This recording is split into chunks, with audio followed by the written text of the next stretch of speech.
こんにちは。INJ インドネシア語講師のファトマです。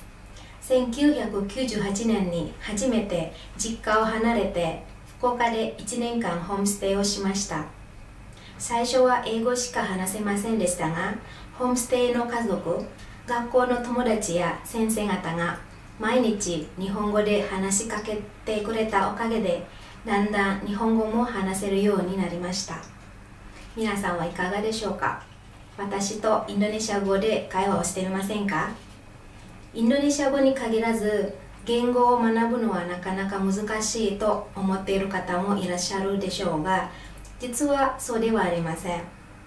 人それぞれですので、他の人と比較することなく、自分のペースで気楽にインドネシア語を学習することが最も効果的な方法なのです。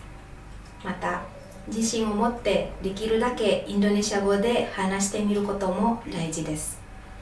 言葉の使い方が間違っていても、その間違いを反省することによってさらに成長することができます。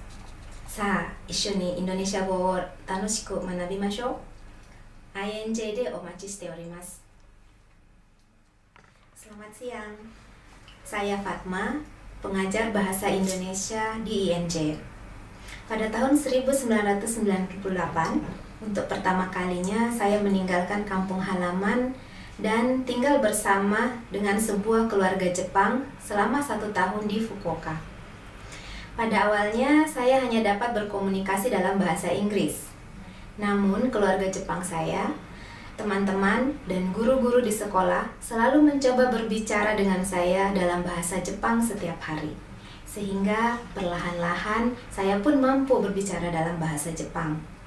Bagaimana dengan Anda? Ingin mencoba berbicara dalam bahasa Indonesia dengan saya? Mungkin ada orang yang merasa bahwa belajar bahasa, bukan hanya bahasa Indonesia, adalah hal yang sulit. Namun saya rasa sebenarnya tidak demikian. Menurut saya, setiap orang berbeda-beda, sehingga belajar bahasa Indonesia dengan nyaman sesuai kemampuan masing-masing tanpa membandingkan dengan orang lain merupakan cara yang paling efektif. Selain itu, sedapat mungkin mencoba berbicara dalam bahasa Indonesia dengan penuh percaya diri juga penting.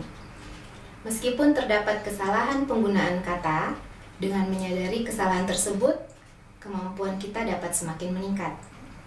Mari bersama-sama belajar bahasa Indonesia dengan hati senang. Saya tunggu di INJ.